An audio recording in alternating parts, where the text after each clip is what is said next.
Let's get it. What's going on, everybody? Welcome to the SchuZ Show. Hopefully you guys are having a phenomenal start to your guys' week on this great Monday. If you guys are tuning into the show now on Tuesday, hopefully you guys are having a phenomenal Tuesday as well. All right, we're good with audio. Good stuff. So with that being said, though, we've got a lot to get into on tonight's show. We got to get into all the fight recaps that went down this past weekend, what was a stacked boxing weekend. And if you want to throw in UFC, which will not be discussed on the show, but UFC obviously held up to their end of the bargain as well. Then we're going to get into some boxing news. Yes, obviously Jake Paul, Anthony Joshua has been confirmed. It is official. I'll be giving you guys my thoughts on that. Alexander Usyk, he's now vacated his WBO belt, meaning we have a new world champion at heavyweight. His name is none other than Fabio Wardley. And then we also have more announcements on the Japanese card coming up on December 17th, all of which is going to be discussed on tonight's show. But as always, if you guys are tuning in right now and you guys have any thoughts you guys want me to discuss on today's show, you guys want to debate me, you guys have any topics, agreements, disagreements, you name it, make sure to leave it in the chat and I'll make sure to address them as I go throughout the duration of tonight's show. On top of that, if you guys are tuning in on YouTube, make sure to smash that like button for me. That thumbs up always helps with the show, so I definitely appreciate you guys for going out there and doing just that for me. All right, let's get right to it, though. We have to get into the Conor Benn, Chris Eubank Jr., massive victory for Ben, and we're going to kick the show off with that. I'll go down the undercard right after this, but I have to kick it off with this one. How else would I start the show off other than discussing this right now? So, yes, I was wrong. I expected Chris Eubank Jr. to come into this fight, although I thought it would be more competitive. I said Chris Eubank Jr. is going to come into this fight. He'll be victorious. And guess what? Boy, was I wrong. The scorecards read this: 119, 107, 116, 110, 118, 108, all in favor of Conor Benn. You know, Chris Eubank Jr. has this iconic walkout with 50 Cent, his dad. Great walkout. Conor Benn's was great too as well. And then they get into the ring. And I'll admit something. Chris Eubank Jr. did not look good. And there are so many factors you could put into that. But I'm thankful for one reason. Chris Eubank Jr. made a statement after the fight. He made no excuses. Hats off to him. I wish all boxers did just that right there. But something had to be off with the man. And I'm not going to try to discredit Conor Benn in any way, shape, or form. None. What Conor Benn did this past weekend was phenomenal. I'm going to give him his praise momentarily. But I am just baffled by Chris Eubank Jr. And I go to a couple of different aspects. One is the obvious. Was Chris Eubank Jr. hurt, not healthy, something going on? Was that in play? And I don't know that answer, but something was wrong in the ring. Number two is this. We have to recall Chris Eubank Jr. in the very first fight with Conor Benn. That was one of the greatest wars we'll see this year. Now, there's a couple of great ones, but that's obviously, in my opinion, the fight of the year. And when we look at that, he is older in age. He's in his late, mid-30s, however you want to look at it, for Chris Eubank Jr. And that was a war. He was in the hospital for multiple days. He obviously took on a lot of damage in that fight. Did that fight, just earlier this year, have any ramifications on how he performed on Saturday night? I don't know. And then the other aspect is this. How about the weight cut? Remember, last time around, Chris Eubank Jr. missed weight. I know he was trying to make it, but he did miss weight, and he took the penalty, the fine, and he moved on with business. This time around, he came in lighter than Conor Benn, which I made an emphasis on discussing on Friday's show. And I said, listen, if you are going to be Chris Eubank Jr. coming in this much lighter, that's a little bit concerning. I was concerned. I wasn't quite sure how he managed to get to a point where he was less than Conor Benn, but he did that. Did the weight cut drain him too much? I don't know the answer. I don't know if we ever will know the answer. But what I did see in that ring was a Chris Eubank Jr. that looked like a zombie. That was not the Chris Eubank Jr. from the first fight. Obviously, Bomac was in this corner this time, and I think Bomac is one of, if not the best trainer of all in boxing. So I'm not going to put much on Bomac in this situation. But something just was not right. It was not adding up, and Chris Eubank Jr. just could not. He just wasn't himself. There was not any form of aggression, I guess, from Chris Eubank Jr., if you will. There was a sense of him just being lackadaisical in the ring. He just wasn't moving properly. I think the best way to say it is that Chris Eubank Jr. just looked drained. He looked like a shell of himself. It was not, he wasn't there. It was, like I said, lackadaisical, just out of it. It was not the Chris Eubank Jr. from the first fight, or even the Chris Eubank Jr. that we've seen in fights previously throughout his career. And so that aspect was baffling. He couldn't make any adjustments. He had no ability just to go after and try to win a couple rounds. It just, something was wrong with Chris Eubank Jr. in the ring that night, and I just have to make that clear. At the same time, though, I don't want to discredit Conor Benn in any way, shape, or form. And so the second part of this is going to be discussing Conor Benn. Because let's be real. At the end of the day, Conor Benn still moved up 2 weight classes from 147 all the way up to 160 to fight a family rivalry on one of the biggest stages in boxing. And Conor Benn went in there and absolutely dominated Chris Eubank Jr. There's a legitimate case that can be made that Conor Benn won each and every single round of that fight with Chris Eubank Jr. He put on a masterclass. No other way to look at it than what Conor Benn did in the ring on Saturday was an absolute masterclass. And Conor Benn has now positioned himself to be one of the biggest stars in boxing. And that's a fact. When you talk about being the biggest name in British boxing right now, obviously you have Anthony Joshua, Tyson Fury. They're moving on from boxing. Conor Benn's young. Conor Benn has now solidified himself as the future of British boxing. He is the biggest star in all Britain under 30. And this man now has positioned himself in a place where he has opportunities at 147, at 154, and who knows, maybe even 160 he wants to one day. There's not a lot of big names there, though. Conor Benn has now opened the door to become one of the biggest cash cows and stars in all boxing. Not just British boxing stars. I'm saying biggest stars in all of boxing from all over the world. That's the place he's now put himself in. And the way that Conor Benn performed, proving everybody wrong. He's had to go through all the steroid talk, the PEDs. He can't knock somebody out. No, he did not do it, but he nearly did, dropping Chris Eubank Jr. twice in the last round of the fight. But he's gone through all this stuff, and he had to prove people wrong. He had to get his revenge on Chris Eubank Jr. from the previous loss. Did that. He also had to prove people wrong that, listen, I am still a great fighter, even without the PED situation. And guess what? In that fight, Conor Benn did just that. Conor Benn went out there and proved that, you know what? I'm still that guy. Don't worry about me. I can go out there and I can still take care of business. And as I said, Conor Benn has now positioned himself to be one of the biggest stars in all of boxing. This man is legit. He is a true superstar now in boxing. He just had 2 of the best fights. He was a part of one of the best fights of the year. And then in this situation, obviously he went out there and put on a masterclass. And all I can say is this, Britain, you have your next star in boxing. We've been wondering who could possibly fill those shoes of the top stars of Tyson Fury and Anthony Joshua. You have your man now in Conor Benn. He has now solidified himself as one of, if not the face, the future face of British boxing. So congratulations to Conor Benn. That man was phenomenal. Hats off to him. And I'll just be honest about this. Conor Benn is a tough out because this man has a gas tank that does not burn out. This man has an aggressive nature about himself that wants to go for the kill from the first bell to the last bell. And there's very few fighters in the Western world that fight like that. You see that more primarily with Mexican fighters. You see that more with Japanese fighters. But the way Conor Benn, with that aggressive nature, it is unlike most people in the Western hemisphere or Western part of the world. And so he's entertaining to watch. He's got an interesting personality. Conor Benn, yeah, he's back. This man has solidified himself. He's back on the major boxing scene. He's going to have some big, big fights coming up for himself. So this was a good fight. Now, I want to add to this, though. Hypothetically, the family rivalry now reads 2-1-1. The Eubanks have won 2. Conor Benn's won. The Benns have won 1.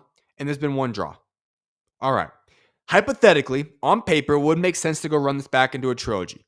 Let me make this very clear. We don't need a trilogy with this fight. We don't. It's time for these 2 guys to go their separate ways. For Conor Benn, you've done it. The Benns have a win in the win column. Congratulations. It's time to go make yourself great and have your own legacy at 147 or 154. For Chris Eubank Jr., I simply don't know if he's going to have too many more fights left in his career. And on top of that, for Chris Eubank Jr., this is a man that's got to get at 160. No more fighting at 160. It is too much of a weight cut for himself. Get yourself in the best physical possible shape for yourself and the best physical ability to step in that ring. And that's no longer at 160. Go up to 168, and my guess would be fight Canelo Alvarez at Wembley. My guess. But that's for tomorrow's show. I'll discuss where I think each guy should go from here. But no more. Let's not do the trilogy. This era will end. If they happen to have kids in the future, maybe they can run it back. But for these 2 guys, the sons of Nigel Benn and Chris Eubank Sr., it is time for this rivalry to be put to bed. No more fighting this fight any longer in this era between these 2 guys. They gave us the fight of the year. They gave us a good opportunity to watch it wasn't a fun fight, but a good situation on Saturday. No more doing this. Let's end the trilogy talk. Go the separate ways. Thank you for the first fight. The second fight, Conor Benn, you did your thing, and let's part ways at this point moving forward. Let's go to the co-main event. I was right here. Got this one correct. So, Jack Catterall defeated Ekow Essuman via 11th round KO. You guys remember when I made a video a couple months ago? It talked about Jack Catterall teaming up with Bozy Ennis. And I said this. This is the type of move that when you want to be great, you make. Is it an easy decision to make? No, but is it the right decision to make? Absolutely. And I gave a lot of praise to Jack Catterall for making the move to stateside to go train with Bozianis. You want to know why I said that? Because of exactly what went down in the ring on Saturday night. We always knew Jack Catterall had skill. His defense was always superb. We knew these things. This was not anything that anybody ever questioned about this man. But what we did question was his power, his aggressive nature, his offense, his attack mode. We questioned those aspects about Jack Catterall. And I said, going Bozianis, the man who trains Boots Ennis, who we all know is one of the most flashy, powerful, and exciting fighters to watch, that this could possibly bleed into Jack Catterall and give him a new outlook on the sport and a new ability in the ring. And boy, was that correct. Jack Catterall looked like the full embodiment of the guy that many people talked about him possibly being in his future. This was a man in Jack Catterall who went out there and fought a tough man in Ekow Essuman. And he got him out of there with a vicious KO in the 11th round. The Jack Catterall of old was not making this type of situation happen. But this Jack Catterall is different. And you saw that from the opening bell to the end of the KO when he knocked Ekow Essuman out of that ring. This was a different Jack Catterall. This was a Jack Catterall that I can confidently look at and say, you know what? I see a man who could possibly be a world champion right here. This is the type of performance I wanted to see in Jack Catterall. This is the type of opportunity I saw him take full advantage of, and he solidified his name now as one of those guys to keep an eye on, who I truly do believe could be a world champion in the future. Because this Jack Catterall is different. This Jack Catterall had the defense, had the ability, the skill set, but also had the attacking on offense, the power. Everything came together for Jack Catterall in this fight. I think he should be proud of himself. I think I cannot wait to see what Jack Catterall and Bozianis do moving forward, because these two guys were a perfect partner for each other. Very exciting to see what Jack Catterall can do next, but I do believe that this man could very well be a world champion in the future. As for Ekow Essuman, this man, tough to see him go out like that. Very, very interesting way the fight did end, and Ekow Essuman is a man that just does not give up. He won some of those rounds in the mid-rounds. He bounces back. He never gives up. And then obviously he had that weird ending where his knee was on the ground. He was going down, and he got hit. And then he obviously gets put out and knocked out badly there. But he is good. I talked to him a little bit a couple days ago. He's doing all right, though. But for Ekow Essuman, listen, this is a man who I know is obviously older up there in age. I don't know where he necessarily goes from here, because this was a prime opportunity. Obviously, he had the belt, and he had an opportunity to go fight for the world championship belt. He was in prime opportunity position there. It just did not go his way. But he's a tough fighter. He's a fun fighter to watch. He had a phenomenal performance against Josh Taylor earlier this year. I don't think his days are over. I think we'll still see him in bigger fights, a couple more in his career. But obviously, in terms of him becoming that world champion, it's going to be tough at his age and envision how he ends up carrying that out. So we'll see what happens there. But as I said, major props. Jack Catterall looked phenomenal. Let's go to the other fight. Adam Azim, Scoby. 12th round KO for Adam Azim. Literally went exactly how I talked about and I predicted on Friday's show. Listen, Adam Azim is one of the most intriguing prospects in all boxing right now. A lot of people in America are not familiar with the man's name. Hopefully they are now. This is a very, very talented fighter. This is a man who I do believe has been mismanaged over the duration of the past year or so. But if he is on the right track, with the right fights, the right opportunities, the right positioning, this is a star in the making for British boxing. This is a man who I do believe will be a world champion in the future. This is a man who I believe will be a part of a mega domestic fight with Dalton Smith in the future. And for Adam Azim, listen, he's got the full package. He's a guy that has his power carry over every single round of the fight. We saw it. He let 12th round KO of Scoby. He is a man that has his power carry over. He has a great tank. He is very skilled. Really, this man has the full package, and for being so young, he still has so much more room to grow as well. And so he is a scary, bright future. Adam Azim, in my opinion, will be a world champion someday down the road. I love what I saw against him in this fight. I thought he picked apart Scoby very, very well. He put on a masterclass, and he proved that said, essentially, I'm arrived. I want my opportunity, and I want to be world champion in 2026. And if all goes according to plan, I would not be shocked to see this man be one of the 4 world champions in boxing by next year. Let's go to the other fight that kicked off the show that I really want to discuss, and that was Ishmael Davis, Sam Gilley. What a fight. Ishmael Davis won on scorecards by unanimous decision, 115-114, 115-113, 115-113. Yeah, this was a good fight. And both guys were on the show in the past couple of months. Both guys talked about how they want this fight to be a possible fight of the card, and it was phenomenal. Both guys went to war. It was a very exciting fight. I did have Ishmael Davis just edging out Sam Gilley just by a little bit on the scorecard, just like they read right there. But either way, it was a very, very close fight, very competitive, and I'm just happy. I mean, I would have loved to see both guys win. Both are good guys. For Ishmael Davis, listen, this man's story is remarkable. Go check out our interview that we had when he broke down his whole story a couple months ago. But to see where he's come from, and then my favorite part about it is this. Ishmael Davis did something that we asked so many boxers to go out there and do. Fight the best guys. Ishmael Davis had lost 3 fights against top 15 ranked opponents. He then did a quick little tune-up fight just so he could get in the win column. But before that, he lost 3 straight fights. And yet he still got rewarded with this British opportunity, which I think he deserves. And he took full advantage of that. This is why you fight the best guys. Ishmael Davis proved it. He's now the British Commonwealth champion. This is a man who I think I would love to see him fight Bilal Falwaz. I think he's another fun fighter. I think that's who we'll actually end up seeing come to fruition in the fight next. But regardless, great fight from both guys. Hats off to both of them. This was a very impressive performance. Then I'm going to go over the heavyweight fight between Richard Riakporhe and Tommy Welch. Second round KO for Richard Riakporhe. Listen, it went exactly as I thought it would go as well. Tommy Welch he's a heavyweight. I really don't know how else to place it other than that. Richard Riakporhe, he dominated him, showed his power, got him out of there quickly, took care of business. Well done by him. And then from Mike Tallon versus Fezan, Shahid, 5th round KO. Good performance by Mikie right there. It was a good performance. I think he looks solid. And, we'll just kind of go from there. He's obviously a prospect, still got some room to grow, but very intriguing prospects. That's what I've got for this card. Let me know, though, in the chat, what was your favorite fight from this weekend? And if you guys have any agreements or disagreements on what I said, make sure to leave it in the chat as well. But let's get right to this, though, as well. Before I hop into the Espinoza card recap, if you guys have any comments in the chat, make sure to leave it in there. As well as make sure if you're tuning in on YouTube to smash that like button for me. I definitely do appreciate that as well. All right. Let me check this out real quick. All right. So let's get back to this card now. Rafael Espinoza, he had a card go down in Mexico. And I was a little bit shocked at how long this fight actually lasted. I'm going to be honest with you guys. Rafael Espinoza, he beat up and stopped Arnold 𝐃𝐄𝐅𝐄𝐄𝐄e after the Ukrainian was pulled out in the 10th round. And, listen, this fight should have been stopped 2 or 3 rounds earlier, in my opinion, but it was a fine performance. Rafael Espinoza did his job. He got the win. I just was a little bit baffled that it took that long. I thought Rafael Espinoza was on a completely different level than this man, and yes, he should have been pulled out. It's not like it was a competitive fight, but it is what it is. Espinoza got the win. 𝐃𝐄𝐅𝐄𝐄𝐄e should have been pulled out of the fight earlier on, and it is what it is. We move from there. But Rafael Espinoza looked good. What would I like to see from Espinoza next? Listen, this is a man who, quite frankly, needs a unification fight.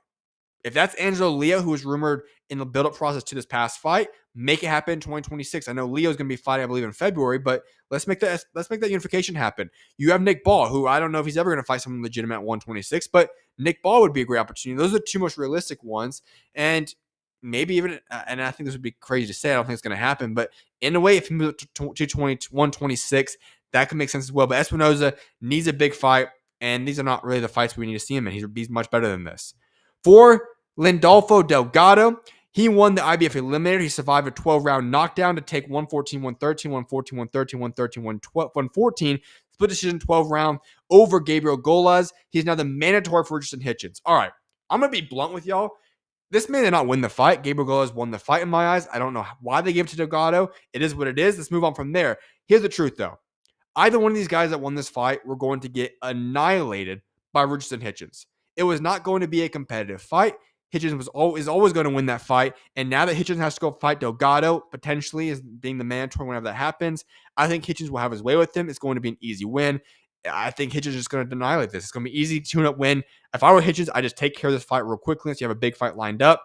It won't be hard for himself. He'll be able to defend his belt, get an easy one, get the mandatory taken care of, and then go pursue a big fight. So if I were Hitchens, that's the route I would take. Richard TORREZ Jr., he won in round 1.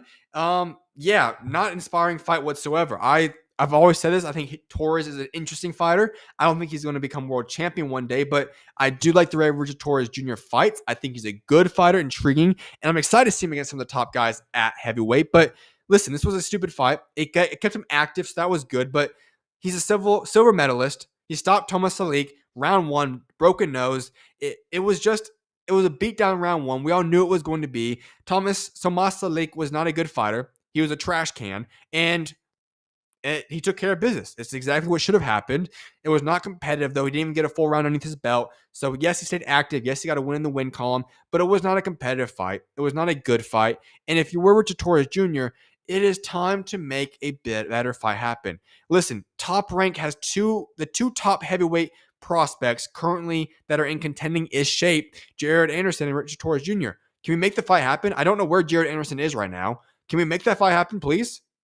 Like, why is this not happening? I love Joshua Edwards as well. He's a little bit outside the picture right now. But for those two guys, make it happen. Or at least get Richard TORREZ Jr. fighting somebody. I mean, it's time to start stepping it up. We need American heavyweight to start stepping it up. And we have Jared Anderson, who's, I don't know where he's at, and TORREZ Jr., who's not fighting anybody good. So let's work this process up. TORREZ needs better opponents. Let's make it happen in 2026. Emiliano Vargas got a couple rounds underneath his belt, which was good for himself, obviously. And he defeated Jonathan Montrel by unanimous decision. He improved his record to 16-0. Listen, next year's the year Emiliano Vargas needs to take over. We need better opponents. We need better opportunities for himself. And it's time for him to take all this potential, put it all together, and become a legitimate contender because Emiliano Vargas is more than ready for that to happen.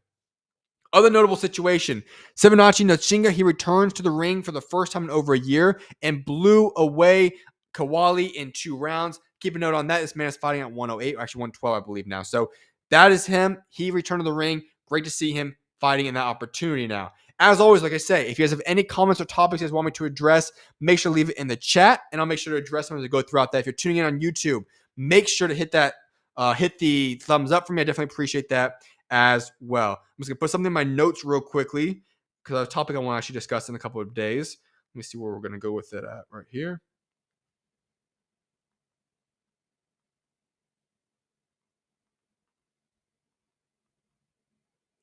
All right. Perfect. So let's head over into some boxing news at this point of the show now. We're going to get into what came out this morning. Jake Paul will officially face Anthony Joshua in a heavyweight clash on December 19th in Miami, Florida. MVP time Matchroom co-promotion in the situation. And on top of that, here are the rules. It is, in fact, a professional fight. I'm going to stop right there. Listen, y'all, and I mean this. I saw so many comments on my post about this. Please, can we please just stop this stuff? First of all, Jake Paul's already suing people for coming out and saying that they're going to rig fights. Why? Because it's not true. And he's going to win that. You're not suing somebody for something you know you're going to win. So on top of that, can we please stop with the rigging stuff? If it is going to be a professional fight, there's a difference between exhibition and professional. If it's going to be a professional fight where there is betting involved in the United States of America, it cannot be rigged. If that fight is in fact rigged or there is a script, that is an illegal action that will result in punishment by the law. Okay? So for all the people going out there saying this fight's going to be scripted, it's going to be rigged, guys, can we learn some legality here? If that were to occur, and if it did occur, then I'm wrong, but also at the same time, they're going to prison. So if this is true, and it is a professional fight, then guess what? The fight's not going to be scripted or rigged. And on top of that, Anthony Joshua, he needs this fight to happen in a dominant fashion to build up for the process to fight Tyson Fury at Wembley Stadium next year. And what 𝐃𝐄𝐅𝐄𝐂e called could possibly be the biggest fight that we've seen in boxing, at least one of. So if that's going to happen, and I'm assuming that's the fight he's talking about, then guess what? Anthony Joshua needs to have a good performance. So there's too many factors. Please stop with the rigging stuff. It makes no sense. It sounds stupid when you guys say it. I know you guys don't like Jake Paul, but if this fight's professional, and they're going to actually do this as a heavyweight professional fight where betting will be turned on for this fight, then guess what? If it is scripted, if it is rigged, then there's going to be FBI involvement in the situation. So guess what? It's not going to be that. Grow up. AJ could very seriously hurt Jake Paul. Not disputing that one, but it's not going to be rigged. All right? The rules also, continuing them, they're going to be wearing 10-ounce gloves. Good Lord have mercy. And then on top of that, 8 3-minute rounds. And then finally, Anthony Joshua cannot weigh above 245 pounds. Makes you wonder, what does he typically walk around at? So here's the interesting thing about this aspect. I actually think that last rule right there, and I know why they hypothetically put that in there, obviously with the massive weight disadvantage between the two, being that Jake Paul is a cruiserweight, but you're essentially going to make sure that Anthony Joshua is in shape for this fight. Yeah, if I were to be Jake Paul, I might have considered the fact that, hey, you know what? We saw what happened when Tyson Fury got hurt by Francis Ngannou, and Tyson Fury was very much so out of shape in that fight. Why did I not make Anthony Joshua out of shape? I don't know, but just saying, I think that weigh-in issue right there could actually ended up being a curse for Jake Paul as opposed to the benefit. So yes, it is official December 19th. Jake Paul will face Anthony Joshua. I've given my thoughts on it. Massive props to Jake Paul for taking this fight. He deserves his respect. I think we all know what's going to happen, and we'll deal with it at that point in time. Here's the other massive news.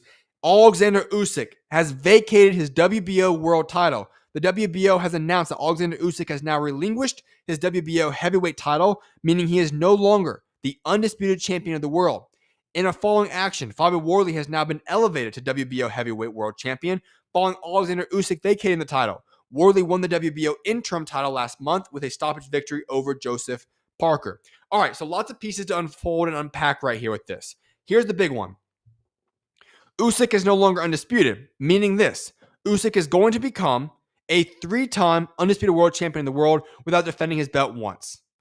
In my eyes, I'm not too high on that situation right there. Not going to be upset about it either, but it's a little bit weird that Usyk's going to become a 3-time undisputed world champion when he defeats whoever he defeats to become undisputed again next year, and he's never going to defend those belts. That's a little bit concerning for me, especially when you look at history. Undisputed used to mean something significant, and you'd go on and defend those belts until you lose them. Obviously, with this situation right now, Usyk's gathering all 4 belts, and then continues to relinquish one, and then gets it back. So it's obviously a weird situation, but yes, Usyk is in fact going to no longer be undisputed champion. And let's be honest right now, Usyk will become 3-time undisputed champion of the world. Alexander Usyk is going to move forward, and he's going to go fight one of these guys for the WBO next year, and he's going to become undisputed once again. So it's not a big deal. Usyk just stat padding those undisputed titles right now. He's obviously got his cruiserweight one. He's got 2 at heavyweight, and that 3rd one's going to be coming very, very soon. But here's what's interesting. Fabio Wardley is now world champion. Let me repeat that. Fabio Wardley is now the WBO world champion. This man has exceeded every single expectation ever placed upon this man. Nobody ever thought Fabio Wardley would be the man that's a world champion. Nobody. And yet Fabio Wardley stands here as one of the most entertaining, most powerful fighters in all boxing today. And this man has now positioned himself to be world champion, where he can defend his belt or possibly even unify and become undisputed champion of the world at heavyweight.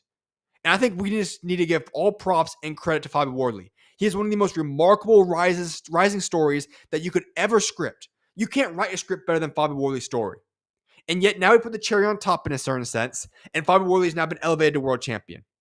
He pulled off the massive upset of Joseph Parker to get here, and now he's been elevated to world champion. This is something special. And I think we all need to give our respects to Fabio Wardley because this is a man who has worked his butt off to get to this place. He has proved every single person wrong. And when we see a man come to fruition with the type of career that he's now put together, he deserves all his credit for this. It is a remarkable achievement for Fabio Wardley. He's earned it. He's deserved it. He is now your WBO world champion. On the flip side of this, I have to just be honest and get to this point. For Joseph Parker, I'm baffled. I gave Joseph Parker his flowers for taking this fight when he never had to take it against Fabio Wardley. Now push come to shove, and we find this out.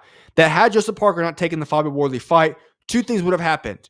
First of all, he obviously would not have lost to Fabio Wardley, and he would now be elevated to world champion as the WBO, even further solidifying himself with the opportunity to go out there and unify and become undisputed with Alexander Usyk. Option number 2, or I should say, the other part is this. For Joseph Parker, he also would not be in trouble with the cocaine situation because there never would have been a beta test for him to take. This past month has been one of the most destructive runs of a month that you could ever imagine for a fighter. And it's unfortunate to see Joseph Parker be placed in the situation, but it's exactly where he's got himself now. And it sucks because this is exactly why we see so many boxers not want to make the best fights happen. Because if he were just to sit it out and wait a little bit longer and not make the fight happen and just stall things out like we see so many other boxers do, Joseph Parker would currently be a world champion and not caught up in the cocaine situation, which obviously the cocaine situation is his own fault. But beyond that, it's interesting. This proves the point. Why, for so many guys, they like to wait out in boxing. And a lot of times it's a smart play to do. And so, in my honest opinion, is this. We just saw it play out. Joseph Parker lost all this. If he were to wait it out, Joseph Parker would be in a much better situation today than he is in currently. And so I think we're going to see a lot more boxers continue to do this exact same move. And at the end of the day, all I can say is it is what it is. You can't fault them for doing it because we saw the effects this had on Joseph Parker. Last thing I want to do on today's show, unless any more comments pop up on the chat, is this. And it is in regards to the December 17th card going down in Tokyo, Japan. So let's hop right into this one now. Anthony Oskagwa will defend his WBO flyweight title against 𝐃𝐄𝐅𝐄𝐒 on the Donaire Tatsumi undercard on December 17th in Tokyo, as well as former WBA flyweight champion 𝐃𝐄𝐅𝐄𝐒 will return to the ring on December 17th on the Donaire Tatsumi undercard in Tokyo. 𝐃𝐄𝐅𝐄𝐒 has not fought since his 12th round TKO loss to Kenshiro Taraji in the current leading contender for the 2025 Fight of the Year in March. So, massive card. Japan is going to be cracking off big time fights. You got one coming up in November. You've got the one now happening on December 17th. You have the Night of the Samurai being put on in Saudi Arabia. Japan boxing is on the rise right now, and they're going to finish out the year strong. Massive fights. So many of the biggest champions are all going to be fighting within a short time span. So, in my opinion, Japanese boxing is the best type of boxing to watch, most entertaining, and we're going to see a lot of that happening in the month of December. So, that's great for the sport of boxing. I cannot wait to see all that come to fruition. But with that being said, I don't see any more chats or stuff in the comment section. So I'm going to wrap today's show with that. I hope you guys have a blessed rest of you guys Monday. I will see you guys back live tomorrow on Tuesday. May God bless you guys all. Have a blessed rest of you guys day, and I'll see you guys back live tomorrow. God bless you guys all, and SchuZ out.